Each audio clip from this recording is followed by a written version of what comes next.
আলিফ লাম মিম যালিকাল কিতাবু লা রাইবা ফীহি হুদাল লিল মুত্তাকিন। আমার আল্লাহ পাক রব্বুল আলামিন জগৎবাসীকে লক্ষ্য করে জানিয়ে দিচ্ছেন, আমি আল্লাহ পাক রব্বুল আলামিন এই জগৎবাসীর জন্য এমন একটি কিতাব প্রেরণ করলাম, যেই কিতাবের শুরু থেকে শেষ পর্যন্ত সন্দেহ আছে না নাই? আছে নাকি? আল্লাহ পাক রব্বুল আলামিন বলছেন, যালিকাল কিতাবু লা রাইবা ফীহি হুদাল লিল মুত্তাকিন। এটা এমন একটি কোরআন, এটা এমন একটি কিতাব, যেই কিতাবের মধ্যে বিন্দু পরিমাণ কোনো সন্দেহ নাই, কোনো সংশয় নাই। আর এই কোরআনটা মানব জাতির জন্য আমি আল্লাহ তাআলা হেদায়েতের বাণী হিসাবে পাঠিয়ে দিলাম। সেজন্য আল্লাহ পাক রব্বুল আমিন বলছেন, আর আমি আল্লাহ পাক রব্বুল আমিন এই কোরআনের হেফাজতকারী। কিয়ামত পর্যন্ত যত তন্ত্র মন্ত্র, যত ক্ষমতাসীন আসবে, কোনো মানুষের ক্ষমতা নাই যে কোরআনের একটা আয়াত, একটা অক্ষরকে পরিবর্তন করার। আমি আল্লাহ পাক রব্বুল আলামিন কিয়ামত পর্যন্ত এই কোরআনুল কারীমটাকে হেফাজত করব। ওয়া ইন্না লাহু লাহাফিজুন। আর এই কোরআনুল কারীমটাকে হেফাজতের দায়িত্ব যিনি নিয়েছেন, বলুন তো তিনি কে? সুতরাং এই কোরআনের আকর্ষণে যদি এখন পর্যন্ত আমরা মাহফিলের প্যান্ডেলে প্রবেশ করতে না পারি, তাহলে আমাদের মতো কপাল পোড়া মুসলমান এই সমাজের মধ্যে আর হতে পারে না। আফসোস, পরিতাপ নিয়ে বলতে হচ্ছে, আজকাল মানুষগুলো বক্তার ওয়াজ শোনার জন্য কণ্ঠের আকর্ষণে আসে। মানুষগুলো ইউটিউবে কে কত ভাইরাল পারসন, সেই ভাইরালের আকর্ষণে মানুষ ওয়াজ শোনার জন্য আসে। কিন্তু যেই বক্তা, যেই মুফাসসির, যেই কিতাবের কারণে দামি হয়েছে, ওই কোরআনের আকর্ষণে আজও আমরা মাহফিলের প্যান্ডেলে প্রবেশ করতে পারলাম না। সেজন্য প্রিয় ভাইয়েরা আমার, নবী করিম সাল্লাল্লাহু আলাইহি ওয়াসাল্লাম সহিহ বুখারীর বর্ণনায় জানিয়ে দিচ্ছেন, ইন্নামাল আমালু বিন্নিয়াত।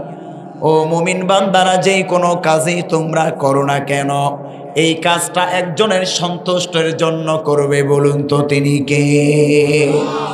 কারণ আল্লাহর সন্তুষ্টি চিত্তে যেই কাজ পাওয়া যাবে না, সেই কাজ হতে পারে নামাজ, হতে পারে ওয়াজ, হতে পারে অনেক ভালো কাজ, কিন্তু নিয়ত পরিশুদ্ধ না হওয়ার ফলে এই কাজ সম্পাদিত হওয়ার কারণে আপনার আমলনামায় এক বিন্দু পরিমাণ সওয়াব লেখা হবে না। এজন্য নবী করিম সাল্লাল্লাহু আলাইহি সাল্লাম বলেছেন, যেই কোনো কাজই তোমরা করো না কেন, প্রতিটা কাজের ক্ষেত্রে কার সন্তুষ্টি থাকবে? আল্লাহর সন্তুষ্টি। এজন্য আমরা আবারও পড়ছি আলহামদুলিল্লাহ। আল্লাহ আমাদের সকলকেই শুরু থেকে শেষ পর্যন্ত ধৈর্য সহকারে আল্লাহর সন্তুষ্টি চিত্তে বসার তৌফিক দান করুন। আমরা সকলে পড়ছি আমিন। সম্মানিত প্রিয় ভাইয়েরা, আসুন তাহলে সরাসরি আমরা তাফসীরের দিকে চলে যাচ্ছি। যেই সূরা থেকে আমরা কথা শুনব, সেই সূরার নাম কি? সূরাতুল কারিয়া। আল্লাহ পাক রব্বুল আলামিন এই সূরার মধ্যে 11টি আয়াত নাজিল করেছে। এই সূরার মধ্যে আলোচ্য বিষয় 2টি। নাম্বার 1, এই পৃথিবী যে ক্ষণস্থায়ী একটা জায়গা, এই ক্ষণস্থায়ী পৃথিবীর যে একটা ধ্বংস রয়েছে, নিঃশেষ রয়েছে, আল্লাহ সুবহানাহু ওয়া তাআলা প্রথম 4 আয়াতে কারিমার মাঝে এই বিষয়গুলো তিনি উল্লেখ করেছেন। 5 আয়াত থেকে একদম 11 আয়াত পর্যন্ত আল্লাহ পাক রব্বুল আমিন যাদের আমল নামাই ক্ষণস্থায়ী পৃথিবীর মধ্যে ভালো হবে, তাদের ঠিকানা হবে জান্নাত।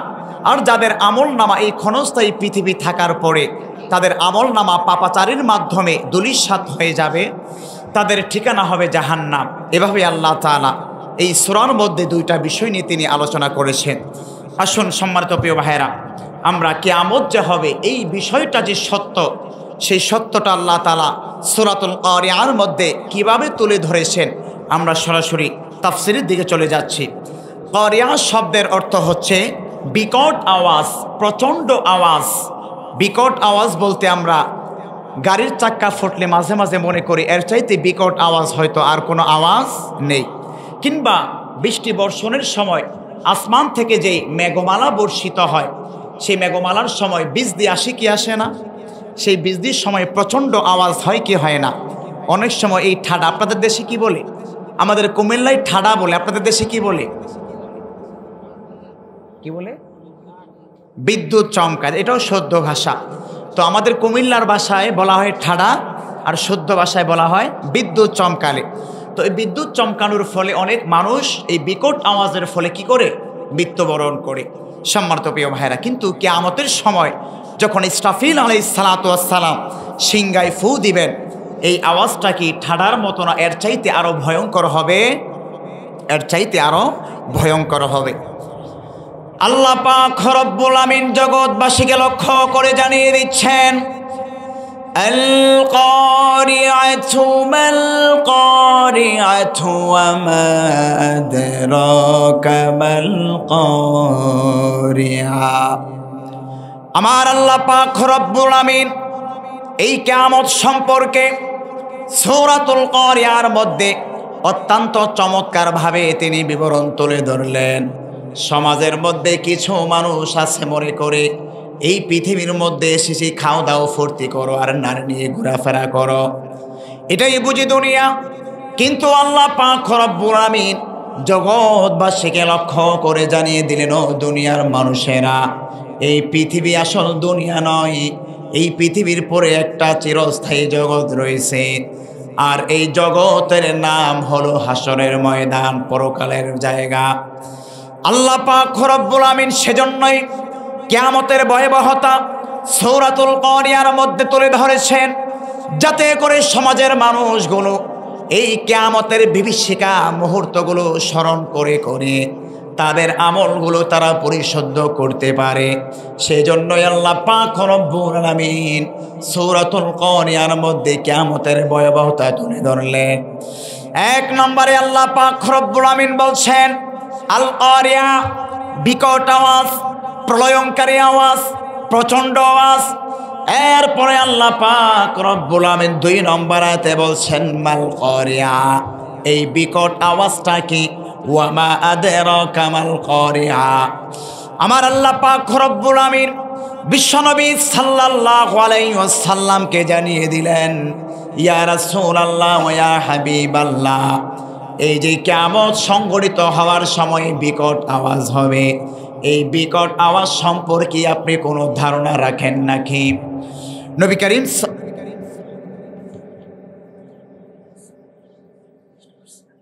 চলে আসছে। আচ্ছা আচ্ছা, ঠিক আছে। সম্মানিত প্রিয় উপস্থিতি, আমাদের আজকের মাহফিলে যিনি প্রধান মেহমান, তিনি আপনাদের কাছে এসেছেন দোয়া চাওয়ার জন্য। কৌশল বিনিময় করবেন, সংক্ষিপ্ত সময় কৌশল বিনিময় করে তিনি আপনাদের কাছে দোয়া চাবেন।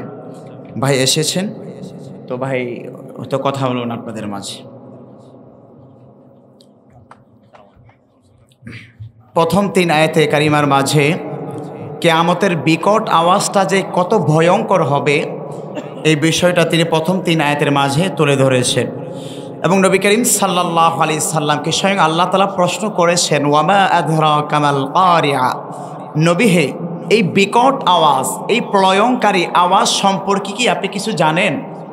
আল্লাহ তাআলা 4 নম্বর আছে কারিমার মাঝে এই কিয়ামতের বিকট আওয়াজ, প্রলয়ঙ্কারী আওয়াজ সম্পর্কে তার বিবরণ তিনি তুলে ধরছেন। আল্লাহ পাক রব্বুল আমিন পবিত্র কোরআনুল কারীমের সূরাতুল কারিআর 4 নম্বর আছে কারিমার মাঝে তিনি ইরশাদ করলেন, ইয়াউমা ইয়াকুনুন নাসু কাল ফারাশিল মাবসুস। আমার আল্লাহ পাক রব্বুল আলামিন সূরাতুল কারিআর প্রথম 3 নম্বর আয়াতে কারিমার মাঝে ইরশাদ করলেন, আল কারিআ মাল কারিআ ওয়া মা আদরাকা মাল কারিআ, প্রলয়ঙ্কারী বিকট আওয়াজ, ভয়ঙ্কর আওয়াজ। মাল কারিআ, এই প্রলয়ঙ্কারী বিকট আওয়াজ, ভয়ঙ্কর আওয়াজটা কি? ওয়া মা আদরাকা মাল কারিআ, নবী হে, এই প্রলয়ঙ্কারী বিকট আওয়াজ সম্পর্কে আপনার কোনো ধারণা আছে নাকি? আমার প্রিয় ভাইয়েরা, কিয়ামত যখন পৃথিবীর মধ্যে সংগঠিত হবে, যেই ফেরেশতাই সিংহা নিয়ে দাঁড়িয়ে আছে সেই ফেরেশতার নাম হলো ইসরাফিল আলাইহিস সালাতু ওয়াস সালাম। আল্লাহ পাক রব্বুল আলামিনের অর্ডারে তিনি দুইটা ফু দিবেন, সঙ্গে সঙ্গে গোটা পৃথিবী ধ্বংস হয়ে যাবেন। আবু হুরায়রা রাদিয়াল্লাহু তাআলা আনহু থেকে বর্ণিত, নবী করিম সাল্লাল্লাহু আলাইহি ওয়াসাল্লাম ইরশাদ করছেন, এই পৃথিবীতে যখন কিয়ামত সংগঠিত হয়ে যাবে, যেই ফেরেশতার হাতে সিংহা থাকবে সেই ফেরেশতা যখন সিংহায় ফু দিবেন তখন গোটা কুল কায়নাত সঙ্গে সঙ্গে ধ্বংস হয়ে যাবে। নবী করিম সাল্লাল্লাহু আলাইহি ওয়াসাল্লামের কাছে জানতে চাওয়া হলো, ইয়া রাসূলুল্লাহ ওয়া ইয়া হাবিবাল্লাহ, এই পৃথিবীতে যখন কিয়ামত সংগঠিত হবে এই পৃথিবীর অবস্থা কেমন হবে, আর এই বাঁশির অবস্থাটা, বাঁশির আকৃতিটা কেমন হবে? নবীজি আমার বললেন, ইসরাফিল আলাইহিস সালাতু ওয়াস সালাম যেই বাঁশির মধ্যে ফু দিয়ে আসমানের দিকে তাক করে আছেন আমার আল্লাহ তাআলার অর্ডারের অপেক্ষায়, ওই বাঁশির এক একটা আংরা হবে আসমান এবং জমিনের চেয়ে বড়। আর ইসরাফিল আলাইহিস সালাতু ওয়াস সালাম এই গোটা কুল কায়নাতকে সৃষ্টি করার পর আল্লাহ পাক রব্বুল আমিনের দিকে তাক করে তাকিয়ে আছেন, কখন আমার আল্লাহ পাক রব্বুল আলামিন সাইয়্যিদিনা ইসরাফিল আলাইহিস সালাতু ওয়াস সালামকে অর্ডার করবেন, আর অর্ডারের সঙ্গে সঙ্গে ইসরাফিল আলাইহিস সালাতু ওয়াস সালাম সিংহায় ফু দিবেন। তার মানে কিয়ামত কি অতি নিকটে না অনেক দূরে? পৃথিবীর সৃষ্টি হওয়ার পর থেকেই সাইয়্যিদিনা ইসরাফিল আলাইহিস সালাতু ওয়াস সালাম সেই আসমানের দিকে তাক করে তাকিয়ে আছেন যে কখন আল্লাহ পাক রব্বুল আমিন সাইয়্যিদিনা ইসরাফিল আলাইহিস সালাতু ওয়াস সালামকে অর্ডার করবেন।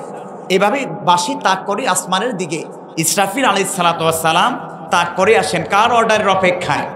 আল্লাহ তাআলার। কাজেই আল্লাহ অর্ডার দিবেন আর ইসরাফিল আলাইহিস সালাতু ওয়াস সালাম বাঁশি ফু দিবেন।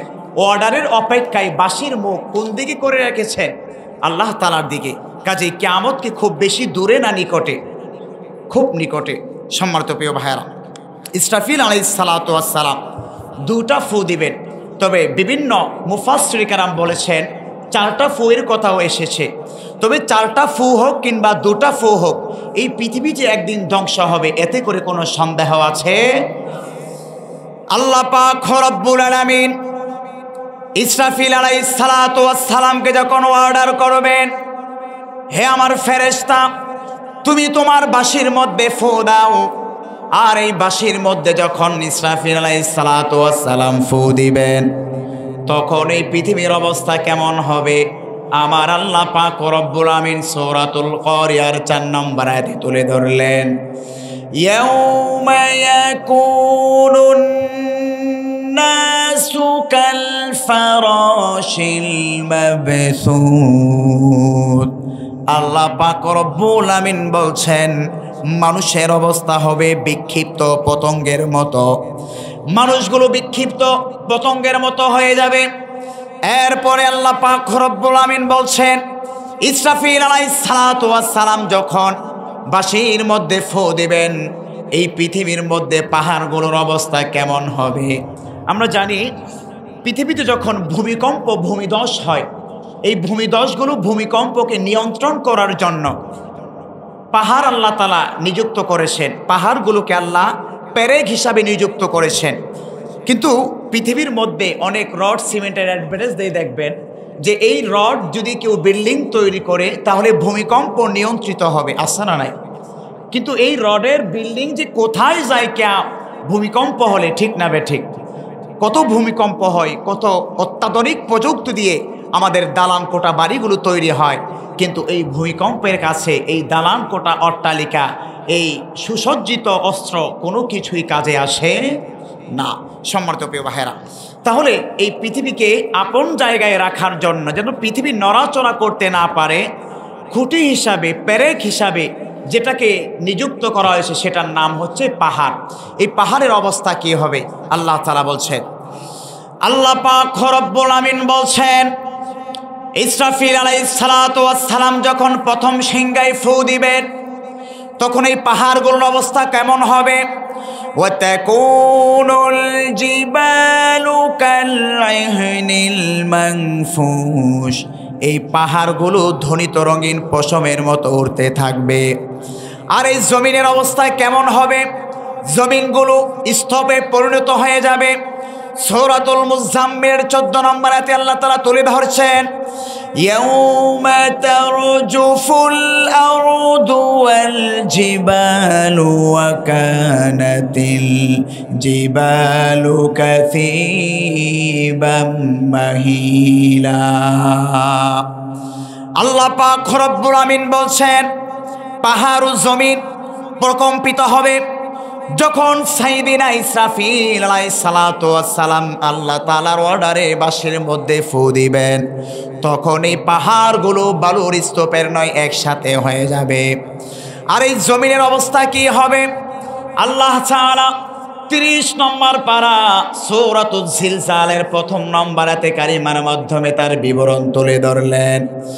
ইযা যুলজিলাতিল আরদু জিলজালাহা ওয়া আখরাজাতিল আরদু আথকালাহা। যখন বাঁশির মধ্যে ফু দেওয়া হবে তখন জমিনকে এমনভাবে ঝাঁকুনি দেওয়া হবে, ওয়া আখরাজাতিল আরদু আসকালাহা, এই জমিনের মধ্যে যত খনিজ সম্পদ রয়েছে, যত পদার্থ সম্পদ রয়েছে, এই জমিনের নিচে যত দামি দামি সম্পদ আল্লাহ তাআলা লুকায়িত রেখেছেন, সঙ্গে সঙ্গে এই বাঁশির ফুয়ের কারণে এই জমিনটা এত ভয়ঙ্কর প্রকম্পিত হবে। প্রকম্পনের ফলে এই জমিনের মধ্যে যা কিছু রয়েছে, ওয়া আখরাজাতিল আরদু আসকালাহা, সেই জমিন তার ভিতর থেকে মানুষ যেমনই করে তার পেটের মধ্য থেকে বমি করে সব বের করে দেয়, ঠিক জমিন তার পেটের মধ্যে যা কিছু আছে এই সব কিছু এই প্রকম্পন আওয়াজের কারণে পেট থেকে বের করে দিবে। আমার প্রিয় ভাইয়েরা, এই পৃথিবীর গর্ভবতী মানুষদের অবস্থা কি হবে? যাদের দীর্ঘ 10 মাস 10 দিন হয়েছে তাদের অবস্থা কি হবে? আল্লাহ পাক রব্বুল আলামিন সূরাতুল হজ্জের 20 নম্বর আয়াতে কারিমার মাধ্যমে তার বিবরণ তুলে ধরলেন।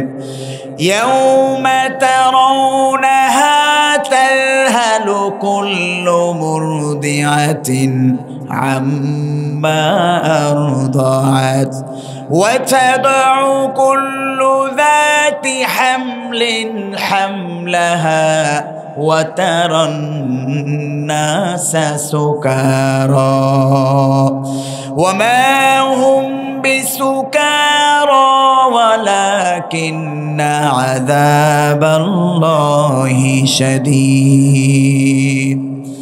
আল্লাহ পাক রব্বুল আমিন জগৎবাসীকে জানিয়ে দিচ্ছেন, ও পৃথিবীবাসীরা খুব খেয়াল করে শোনো, এই পৃথিবীর মধ্যে যখন কিয়ামত সংঘটিত হয়ে যাবে তখন ইসরাফিল আলাইহিস সালাতু ওয়াস সালাম বাঁশির মধ্যে যখন ফু দিবে, এটা দুনিয়ার সামান্য কোনো চাকা বাষ্ট হওয়ার মতো আওয়াজ নয়, এটা আসমানের মধ্যে গর্জনের মতো কোনো আওয়াজ নয় যে সামান্য আওয়াজ, বরঞ্চ এই আওয়াজ যখন পৃথিবীর মধ্যে ছড়িয়ে পড়বে তখন এই পৃথিবীর মধ্যে যারা গর্ভবতী তাদের অবস্থা কি হবে?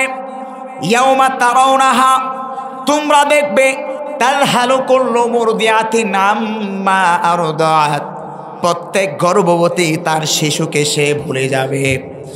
ওয়া তাদউ কুল্লু যাতি হামলিন হামলাহা ওয়া তারান নাসা সুকারা, যারা গর্ভধারণ করেছে তাদের সন্তানগুলো অটোমেটিকলি তাদের গর্ভ থেকে সন্তানগুলো প্রসব হয়ে যাবে। ওয়া তারান নাসা সুকারা, মানুষ এই সমস্ত দৃশ্য দেখে বলাবলি করতে থাকবে, নিশ্চয় হয়তো অমুক বাড়ির অমুক মেয়েটা পাগল হয়ে গিয়েছে, এই জন্য এমনিতেই সে তার গর্ভপাত করে ফেলেছে। কিন্তু আমার আল্লাহ পাক রব্বুল আমিন বললেন, ওয়া মা হুম বিসুকারা, না না, ওই মহিলা গর্ভবতী মহিলা তো পাগল হয় নাই, বরঞ্চ তার এই অবস্থা কেমন হয়েছে, কেন হয়েছে? আল্লাহ বলছেন, সেই বিকট আওয়াজ এতটাই ভয়ঙ্কর হবে, আল কারিয়া মাল কারিয়া, সেই প্রলয়ঙ্কারী এতটাই ভয়ানক হবে।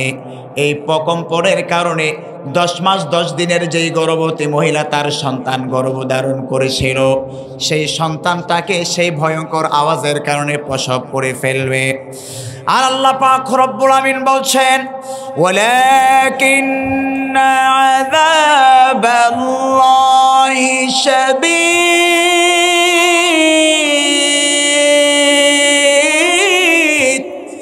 আমার আল্লাহ পাক রব্বুল আমিন বলছেন, ও পৃথিবীবাসীরা, আমি আল্লাহ পাক রব্বুল আমিনের হুকুমে এই পৃথিবী যখন ধ্বংস হয়ে যাবে, ধ্বংসের পরে জেনে রাখো, যাদের আমল নামা খারাপ হবে তাদের জন্য অত্যন্ত ভয়ঙ্কর, অত্যন্ত লাঞ্ছনাদায়ক শাস্তির ব্যবস্থা আমি আল্লাহ তাআলা করে রাখলাম।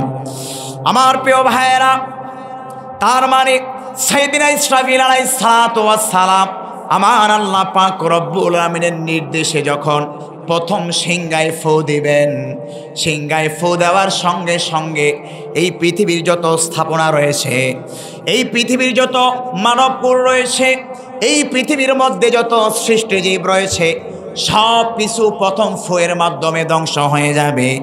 আমার আল্লাহ পাক রব্বুল আলামিন সেই বিবরণটাই সূরাতুজ জুমারের মধ্যে তুলে ধরছেন।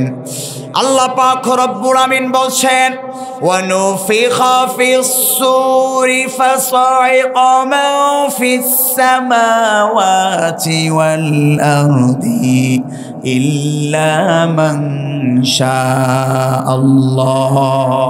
বলেছিলাম আলোচনার শুরুতে, এই পৃথিবী ধ্বংস হওয়ার জন্য ইসরাফিল আলাইহিস সালাতু ওয়াস সালাম কয়টা বাঁশির মধ্যে ফু দিবেন? 2টা। প্রথম ফু যখন দিবেন তখন এই আসমান এবং জমিনের মধ্যে যা কিছু আছে এই সব কিছু ধূলিসাৎ হয়ে যাবে, ইল্লা মান শাআল্লাহ, তবে আল্লাহ যা চায়ান তা কিছু ব্যতীত।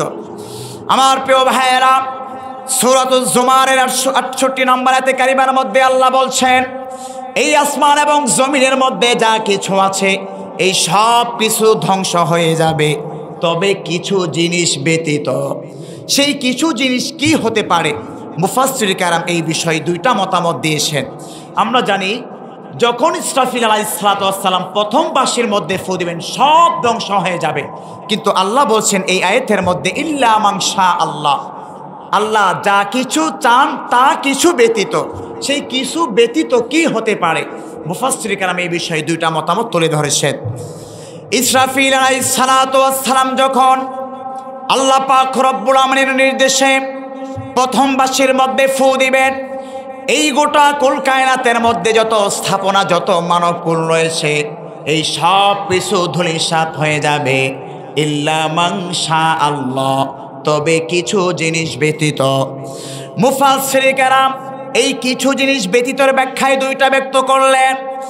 1 নম্বরে, এই পৃথিবীর মধ্যে অসংখ্য অগণিত আল্লাহ তাআলা ফেরেশতা নিযুক্ত করে রেখেছেন, আর এই ফেরেশতার মধ্য থেকে সবচাইতে বড় যেই 5 জন ফেরেশতা রয়েছে, এই 5 জন ফেরেশতার মধ্য থেকে প্রথম যেই ফেরেশতার নাম, তার নাম হলো সাইয়েদিনা জিবরাইল আলাইহিস সালাতু ওয়াস সালাম। নাম্বার 2, কিয়ামত সংঘটিত হওয়ার জন্য যেই ফেরেশতাকে নিযুক্ত করা হলো, ইসরাফিল আলাইহিস সালাতু ওয়াস সালাম। নাম্বার 3, সাইয়েদিনা মিকাইল আলাইহিস সালাতু ওয়াস সালাম। নাম্বার 4, মানুষের জীবন থেকে যিনি রূহটাকে কবজ করে, সেই রূহ কবজকারী ফেরেশতার নাম হলো মালাকুল মাউত তথা আজরাইল আলাইহিস সালাতু ওয়াস সালাম। আমার প্রিয় ভাইয়েরা, এই 4 জন বড় বড় ফেরেশতা ব্যতীত এই পৃথিবীর মধ্যে যা কিছু রয়েছে সব কিছু সাইয়েদিনা ইসরাফিল আলাইহিস সালাতু ওয়াস সালামের প্রথম ফুয়ের মাধ্যমে ধ্বংস হয়ে যাবে। ওয়াকিলা, মুফাসসির কেরাম বললেন আরেকটা জিনিস বাকি আছে, তারা হচ্ছে যারা আল্লাহর রাস্তায় শহীদ হয়েছে, যারা আল্লাহ তাআলার আরশ বহনকারী ফেরেশতা, তারা ব্যতীত এই পৃথিবীর মধ্যে যা কিছু আছে সব কিছু ধ্বংস হয়ে যাবে। আমার প্রিয় ভাইয়েরা, তার মানে বুঝতে পারলাম প্রথম ফুয়ের সাথে সাথে এই 5 জন ফেরেশতা ব্যতীত নাম্বার 1 সাইয়েদিনা জিবরাইল, নাম্বার 2 মিকাইল, নাম্বার 3 ইসরাফিল, নাম্বার মালাকুল মাউত এবং আল্লাহ তাআলার আরশ বহনকারী যারা ফেরেশতা নিযুক্ত আছে। এই 5 জন ফেরেশতা ব্যতীত পৃথিবীর মধ্যে যা কিছু আছে সব ধ্বংস হয়ে যাবে। আর আরেক শ্রেণী হলো যারা আল্লাহর রাস্তায় শহীদ হবে, তারা ব্যতীত যা কিছু আছে সব ধূলিসাৎ হয়ে যাবে। আমার প্রিয় ভাইয়েরা, এরপরে যখন ইসরাফিল আলাইহিস সালাতু ওয়াস সালাম দ্বিতীয় বাঁশির মধ্যে ফু দিবেন, তখন এই পৃথিবীর অবস্থা কি হবে? সুম্মা নুফিখা ফীহি উখরা ফাইযা হুম কিয়ামুন ইয়ানজুরুন। যখন দ্বিতীয় বাঁশির মধ্যে ফু দেওয়া হবে, সমস্ত মানুষগুলো তারা তাদের কবর থেকে উঠতে থাকবে, উঠে দৌড়াতে থাকবে। আল্লাহ তাআলা যেই জায়গাটাতে তারা উঠে দৌড়াইবে সেই জায়গাটার নাম দিয়েছেন হাসরের ময়দান। কিসের ময়দান? হাসরের ময়দান। তাহলে প্রথম ফুয়ের মাধ্যমে গোটা পৃথিবী ধ্বংস হয়ে যাবে, ধূলিসাৎ হয়ে যাবে। ধূলিসাৎ হয়ে যাওয়ার পর যখন ইসরাফিল আলাইহিস সালাতু ওয়াস সালাম দ্বিতীয় বাঁশির মধ্যে ফু দিবেন, ফু দেওয়ার সঙ্গে সঙ্গে সমস্ত মানুষগুলো তারা তাদের জায়গা থেকে কবর থেকে উঠতে থাকবে, উঠে দৌড়াইতে থাকবে। আর যেই জায়গায় তারা উঠবে, যেই জায়গায় তারা দৌড়াইবে সেই জায়গাটার নাম কি? হাসরের ময়দান। সম্মানিত প্রিয় ভাইরা, দুনিয়ার মধ্যে যেই কিয়ামত সংঘটিত হবে এই জায়গাটাই এতটাই ভয়ানক হবে যে গর্ভবতী মহিলা তার সন্তানকে অটোমেটিক প্রসব করে ফেলবে। পাহাড়গুলো ধূলিত প্রসবান্বয়ে উঠতে থাকবে। জমিনের মধ্যে যা খনিজ সম্পদ রয়েছে, ইজা জুলজিলাতিল আরদু জিলজালাহা ওয়া আখরাজাতিল আরদু আসকালাহা, জমিনের মধ্যে যা কিছু আছে অটোমেটিক সেই জমিন ভূমি করার মতো সব কিছু বের করে দেবে। এভাবে যখন কিয়ামত পৃথিবী ধ্বংস হয়ে যাবে, দ্বিতীয় ফুয়ের মাধ্যমে আল্লাহ তাআলা হাসরের ময়দান কায়েম করবেন। সেই হাসরের ময়দানটাই হচ্ছে চূড়ান্ত ময়দান। যার আমল নামা ভালো হবে সে জান্নাতের মধ্যে যাবে, আর যার আমল নামা মন্দ হবে তার ঠিকানা হবে জাহান্নাম। সম্মানিত প্রিয় ভাইরা, তাহলে এই ক্ষণস্থায়ী পৃথিবীর মধ্যে হাসরের ময়দানে যদি আমরা ভালো কাজ করে জান্নাতে যেতে চাই, তাহলে প্রথম কিয়ামত যে সংঘটিত হবে এই পৃথিবীর মধ্যে, কিয়ামত হওয়ার পূর্বে আমার আপনার জন্য ভালো আমল করার দরকার আছে না নাই? কারণ কিয়ামত যখন সংঘটিত হয়ে যাবে তখন ভালো আমল করার কোনো সুযোগ আছে? আফসোস, পরিতাপের বিষয়, পৃথিবীর মানুষগুলো ক্ষমতা নিয়ে বড়াই করে, পৃথিবীর মানুষগুলো টাকা নিয়ে বড়াই করে, পৃথিবীর মানুষগুলো সম্পদ নিয়ে বড়াই করে, কিন্তু আল্লাহ পাক রব্বুল আমিন পৃথিবীর মানুষগুলোকে মেনশন করে জানিয়ে দিলেন, ও পৃথিবীবাসীরা, এই পৃথিবীর মধ্যে যে তুমি এসেছ, তোমার মতো সলিমউদ্দিন, কলমউদ্দিন, তোমার মতো অমুক নেতা, অমুক পদবী, এই পৃথিবীর মধ্যে যে একদিনও তোমার কোনো অস্তিত্ব ছিল না। এই যে আমরা এখানে বসেছি, পৃথিবীর মধ্যে কি একদিন আমাদের অস্তিত্ব ছিল? 50 বছর 60 বছর পূর্বে আমাদের কোনো সুনাম, সুকৃতি, পদবী, উল্লেখ ছিল? এমন কি হয়েছে যে বদলগাছি অত্র এলাকায় দলাহারে পৃথিবীর মধ্যে কিংবা আমাদের এলাকায় এমন একজন সন্তান জন্মগ্রহণ করবে যে আমাদের এলাকায় সুনামধন্য মানুষ হবে, এমন ভবিষ্যৎবাণী কি কেউ আমরা করতে পারি? তাহলে আমরা পৃথিবীর মধ্যে উল্লেখযোগ্য কিছুই ছিলাম না। ছিলাম আমরা কিছুই ছিলাম না। তাহলে যেই ব্যক্তিটা অনস্তিত্ব থেকে আমাদেরকে অস্তিত্ব দান করলেন, যেই স্রষ্টা, তিনি কে? সম্মানিত প্রিয় ভাইরা, সেই স্রষ্টাকে ভুলে গিয়ে আমরা এই ক্ষণস্থায়ী পৃথিবীর মধ্যে সামান্য ক্ষমতার কারণে, সামান্য টাকা পয়সার কারণে, সামান্য পদবীর কারণে স্রষ্টার আইনকে বিদ্যাঙ্গুলি দেখে যারা কোরআনের বিরুদ্ধে আচরণ করে, যারা ওলামায়ে কেরামের উপর নির্বিচারে আক্রমণ করে, যারা নির্বিচারে এরকমভাবে নবী প্রেমিকদেরকে হত্যা করে, গুম করে, নিঃসন্দেহে তাদের ক্ষমতা চিরস্থায়ী কখনো হতে পারে না। আমার প্রিয় ভাইয়েরা, আল্লাহ পাক রব্বুল আমিন জগৎবাসীকে লক্ষ্য করে জানিয়ে দিলেন, হাল আতা আলাল ইনসানি হিনুম মিনাদ দাহরি লাম ইয়াকুন শাইআম মাযকুরা। আল্লাহ পাক রব্বুল আমিন জগৎবাসীকে জানিয়ে দিচ্ছেন, ও পৃথিবীবাসীরা, খুব খেয়াল করে শোনো, এই পৃথিবীর মধ্যে আসার পূর্বে তোমার নাম পৃথিবীর কোনো মানুষও জানতো না। তুমি যে আব্দুল কুদ্দুসের ঘরে জন্মগ্রহণ করবে এই সুসংবাদও মানুষ জানতো না। আমি আল্লাহ পাক রব্বুল আমিন তোমার মা এবং ভাইয়ের বাবার মাধ্যমে, তোমার মা এবং বাবার মাধ্যমে যুগল সৃষ্টি করলাম। যুগল সৃষ্টি করার পরে আমি আল্লাহ পাক রব্বুল আলামিন সামান্য একটা শুক্রাণু থেকে তোমাকে বানাইলাম। আবার এই শুক্রাণু, কোটি কোটি শুক্রাণুর মধ্য থেকে আমি আল্লাহ পাক রব্বুল আমিন সামান্য একটা শুক্রাণুকে কাজে লাগাইলাম। সেই শুক্রাণু থেকে সুম্মা মিন নুতফাতিন সুম্মা মিন আলাকা, আমি আল্লাহ পাক রব্বুল আমিন জমাট রক্তে রূপান্তরিত করলাম। সেই জমাট রক্ত থেকে আমি আল্লাহ তাআলা সুম্মা মিন মুদগা, এক টুকরা গোস্তে রূপান্তরিত করলাম। সেই গোস্ত থেকে আমি আল্লাহ পাক রব্বুল আমিন এই পৃথিবীর মধ্যে তোমাকে প্রেরণ করলাম। ও পৃথিবীর মানুষেরা, তোমরা কি একটা বারো ভাবো না? এই পৃথিবীতে আসার পূর্বে তুমি যখন তোমার মায়ের গর্ভে ছিলা, কোন আধুনিক তথ্য প্রযুক্তি তোমার মায়ের পেটের মধ্যে ছিল না যে তোমার মুখের মাধ্যমে খাবার পৌঁছে দিবে। তাহলে আমি আল্লাহ পাক রব্বুল আমিন সেই মায়ের গর্ভের মধ্যে তোমাকে কিভাবে আমি খাবার পৌঁছাইলাম, তুমি কি একটা বারের জন্য ভাবো না? আল্লাহ পাক রব্বুল আমিন মায়ের নাভির মাধ্যমে এই ছোট বাচ্চাকে আল্লাহ তাআলা খাবারের ব্যবস্থা করে দিলেন। কোনো মেশিনেরও প্রয়োজন ছিল না, কোনো চামচেরও প্রয়োজন ছিল না। আমার আল্লাহ তাআলা ভাবে খাবারের ব্যবস্থা করে দিলেন। হে মানুষ সকল, হে আমার গোলামেরা, তোমরা কি সেই 10 মাস 10 দিন মায়ের গর্ভের মধ্যে যে ছিলা, কি অবস্থায় তুমি ছিলে সেটা কি একবারও ভাবো না? তুমি মায়ের পেটের মধ্যে যখন ছিলে, তুমি মায়ের পেটের মধ্যে কত লাথি ঘুষি দিয়েছ, তোমার মা কত কষ্ট করে তোমাকে বুকে ধারণ করেছে, সেই কষ্টগুলোর কথাও কি তুমি একটা বারো ভাবো না? তোমার মতো আমার অসংখ্য সন্তান, অসংখ্য মা গর্ভধারণ করেছে, কিন্তু অসংখ্য সন্তান আমি মায়ের গর্ভের মধ্যে থাকতেই মৃত হিসাবে ঘোষণা করে দিলাম। 10 মাস 10 দিন হওয়ার পরেও অনেক সন্তান যখন প্রসব হয়ে পৃথিবীর মধ্যে জন্মগ্রহণ করেছে, দাইমা বলল এই সন্তানটা মৃত হিসাবে জন্মগ্রহণ করেছে। তাহলে আমি আল্লাহ তাআলা চাইলেও তো পারতাম, এই বদল গাছের মুসলমানেরা, তোমাদেরকে মায়ের গর্ভ থেকে মৃত হিসাবে ঘোষণা করতে পারতাম কি পারতাম না? হে পৃথিবীর মানুষেরা, তাহলে আমি আল্লাহ পাক রব্বুল আমিন যে এত কিছু পারি, মায়ের গর্ভ থেকে আমি আল্লাহ চাইলে জীবিত করতে পারি, আবার আমি আল্লাহ তাআলা চাইলে মৃত হিসাবে বের করতে পারি। হে দুনিয়ার মানুষেরা, আমি আল্লাহ তাআলা বলছি, হাল আতা আলাল ইনসানি হিনুম মিনাদ দাহরি লাম ইয়াকুন শাইআম মাযকুরা। তুমি উল্লেখযোগ্য এই পৃথিবীর মধ্যে কিছুই ছিল না, কেউ তোমার নাম জানতো না, তুমি যে একজন ক্ষমতাধর হবা এটাও মানুষ জানতো না। তাহলে তুমি যে অনস্তিত্ব থেকে অস্তিত্বের মধ্যে আসলে, এই যে ক্রেডিট, এই ক্রেডিটটা হবে একজনের জন্য। বলুন তো তিনি কে?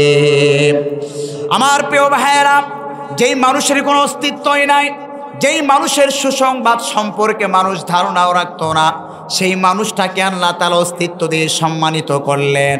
আর এই মানুষ, তুমি 3.5 হাত মানুষটাই কিনা আমি আল্লাহ তাআলার নাফরমানি করো, আমি আল্লাহ তাআলার অবাধ্যতায় লিপ্ত হয়ে যাও, আমি আল্লাহ পাক রব্বুল আমিনের নাফরমানিতে লিপ্ত হয়ে যাও।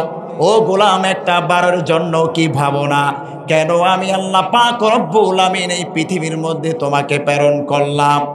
কেন আমি আল্লাহ তাআলা এই পৃথিবীর মধ্যে যুগে যুগে লক্ষ লক্ষ নবী রাসূল পাঠিয়ে দিলাম? কেন আমি আল্লাহ তাআলা তোমাকে এত পরীক্ষা করছি? সুখ দুঃখ দিয়ে কেন আমি আল্লাহ তাআলা তোমার ঈমানকে এত কেন পরীক্ষা করছি? তুমি কি একটা বারের জন্য ভাবো না? সেজন্য আল্লাহ পাক রব্বুল আলামিন 29 নম্বর পারা সূরাতুল মুলুকের 2 নম্বর আয়াতে কারিমার মাধ্যমে জানিয়ে দিচ্ছেন, আল্লাযী খালাকাল মাউতা ওয়াল হায়াতা লিয়াবলুয়াকুম আইয়ুকুম আহসানু আমালা। আল্লাহ পাক রব্বুল আমিন বলছেন, এই জীবন মৃত্যু আমি আল্লাহ পাক রব্বুল আমিন বান্দা তোমাকে পরীক্ষা করার জন্য সৃষ্টি করলাম। আর এই পরীক্ষার মধ্য থেকে আমি আল্লাহ তাআলা যে কোয়ালিটিটা তোমার থেকে চাচ্ছি, আইয়ুকুম আহসানু আমালা, বান্দা তুমি যেই নেক আমলই করো না কেন, সেই নেক আমলটা পরিশুদ্ধ কিনা, সেই নেক আমলটা ভালো কোয়ালিটি ফুল কিনা, সেই নেক আমলের মধ্যে আমি আল্লাহ তাআলার সন্তুষ্টি আছে কিনা, সেই নেক আমলের মধ্যে মানবতার মুক্তির দূত হাবিবে কিবরিয়া বিশ্বনেতা মুহাম্মদ মুস্তাফা, সকলেই পড়ুন সাল্লাল্লাহু আলাইহি ওয়াসাল্লামের আদর্শ আছে কিনা, আমি আল্লাহ তাআলা সেটা দেখার জন্যই তোমাকে আমি সৃষ্টি করলাম। আইয়ুকুম আহসানু আমালা, বান্দা তুমি অনেক আমল করো কিন্তু তোমার আমলটা পরিশুদ্ধ হলো না, বান্দা তুমি অনেক ভালো ভালো কাজ করলে কিন্তু সেই আমলের মধ্যে আমি আল্লাহ তাআলাকে সন্তুষ্টি ছিল না, তাহলে এই আমল নিয়ে কোনো কাজে আসবে না।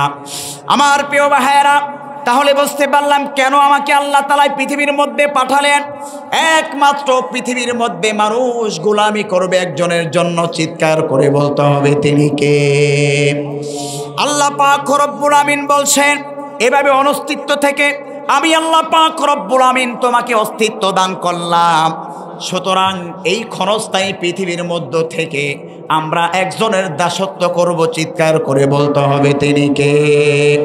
কিন্তু আফসোস পরিতাপ নিয়ে বলতে হচ্ছে, সমাজের মানুষগুলো সে আল্লাহ তাআলার দাসত্ব না করে, মানুষগুলো নেতার দাসত্ব করে, মানুষগুলো প্রধানমন্ত্রীর দাসত্ব করে, মানুষগুলো ডোনাল্ড ট্রাম্পের দাসত্ব করে, মানুষগুলো ক্ষণে ক্ষণে ক্ষমতার পালাবদলের কারণে ভারতীয় দাদা বাবুদের দাসত্ব করে। অথচ এই নেতাগুলো যদি সেই কিঞ্চিত পরিমাণও আল্লাহর দাসত্ব করত, তাহলে আমার তো বিশ্বাস এই মানুষগুলো সর্বাগে জান্নাতে যেত। কথা বলেন ঠিক না বেঠে? আফসোস পরিতাপ নিয়ে বলতে হচ্ছে, সমাজের মধ্যে এমন অনেক মানুষ রয়েছে যারা আল্লাহ তাআলার দাসত্ব করে, আবার সেই একই সাথে বাবারও দাসত্ব করে। আমাদের সমাজের মধ্যে এমন কোনো মুসলমান আছে না নাই? বাংলার এই জমিনকে তিন শ্রেণীর বাবা ধ্বংসের দ্বারে প্রান্তে নিয়ে যাচ্ছে।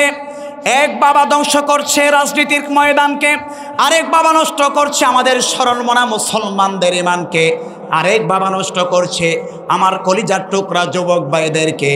বিগত 16 বছর যাবৎ জয় বাংলা জয় বঙ্গবন্ধুর নামে যেই পরিমাণ রাস্তার মোড়ে মোড়ে মূর্তি স্থাপন করা হয়েছে, যেই পরিমাণ মানুষকে খুন করা হয়েছে, গুম করা হয়েছে, শুধুমাত্র জয় বাংলার স্লোগান দিয়ে, কথা বলেন ঠিক না বেঠে? আর সেই জয় বাংলাকে তারা এই বাংলাদেশের মধ্যে এমনইভাবে প্রতিষ্ঠা করার চেষ্টা করেছে যেন আল্লাহ ছাড়া তাদের এই জয় বাংলায় সবচেয়ে বড় খোদা। কথা বলেন ঠিক না বেঠিক? মুসলিম জাতির পিতা হিসেবে আল্লাহ ঘোষণা করেছেন, মিল্লাতা আবিকুম ইব্রাহিম। মুসলিম জাতির পিতার নাম হলো সাইয়েদনা ইব্রাহিম আলাইহিস সালাতু ওয়াস সালাম। জুলুমবাজ শাসকরা জয় বাংলা জয় বঙ্গবন্ধুকে বানিয়েছে জাতির পিতা। কথা বলেন ঠিক না বেঠিক? এই জাতির পিতার নাম ধরে কখনো বিএনপির ভাইদেরকে হত্যা করেছে, জামাত ইসলামের ভাইদেরকে হত্যা করা হয়েছে, হেফাজত ইসলামের কর্মীদেরকে হত্যা করা হয়েছে, শুধুমাত্র এই জয় বাংলার দোহাই দিয়ে। কথা বলেন ঠিক না বেঠিক? এই জন্য প্রায় সময় আমি বলি, রাজনৈতিক ময়দানটাকে নষ্ট করেছে এই এক বাবা জয় বাংলা বাবা। ঠিক না বেঠিক? আরেক বাবা নষ্ট করেছে খাজা বাবা। আমাদের সমাজের মানুষগুলো এই কপাল আল্লাহ তাআলার দরবারে ঠেকায়, আবার খাজা বাবার দরবারেও গিয়ে কপাল ঠেকায় এমন মুসলমান সমাজের মধ্যে আছে না নাই? হুজুর বাবাই খেদমত করে নারী গন্ডে দিয়া, মধ্যরাতে জিকির করে বাতিহীন বাইয়া, আছে না নাই? আছে আছে, এরকম অনেক ভণ্ড বাবা আছে না? মধ্যরাতে নারী পুরুষ অবাধে মিলেমিশে উরুসের নাম দিয়ে যেই পরিমাণ ভণ্ডামি করে মুসলমানদের সাথে, এই পরিমাণ ভণ্ডামি আমার মনে হয় না অন্য কোনো দেশে আছে। ঠিক না বেঠিক? সম্মানিত প্রিয় ভাই, এই সমস্ত পীরের দরবারে গিয়ে দেখবেন সরল মোরা মুসলমানরা কেমন করে এই সমস্ত পীরের সামনে মাথাটাকে কীভাবে ঝুঁকিয়ে সাজদায় অবনত করছে, অথচ মুসলমান সাজদায় মাথাটাকে অবনত করবে একজনের দরবারে, চিৎকার করে বলতে হবে তিনি কে। এজন্য প্রিয় ভাইয়েরা আমার বলছিলাম, বাংলার এই জমিনকে তিন শ্রেণী বাবা ধ্বংস করছে। এক বাবা নষ্ট করছে জয় বাংলার স্লোগান দিয়ে, আরেক বাবা নষ্ট করছে খাজা বাবার নাম দিয়ে, আরেক বাবা নষ্ট করছে ইয়াবা বাবার নাম দিয়ে। এই ইয়াবা বাবাগুলোর কারণে আজকে সমাজের যুবক ভাইয়েরা ধ্বংসের দ্বার প্রান্তে, ঠিক না বে ঠিক? সুতরাং এই 3 বাবা থেকে যদি আজকে আমরা সমাজটাকে মুক্তি দেখাতে পারি, আশা করা যায় আগামীর বাংলাদেশটাই হবে সুন্দর সমৃদ্ধিময় বাংলাদেশ, ঠিক না বে ঠিক?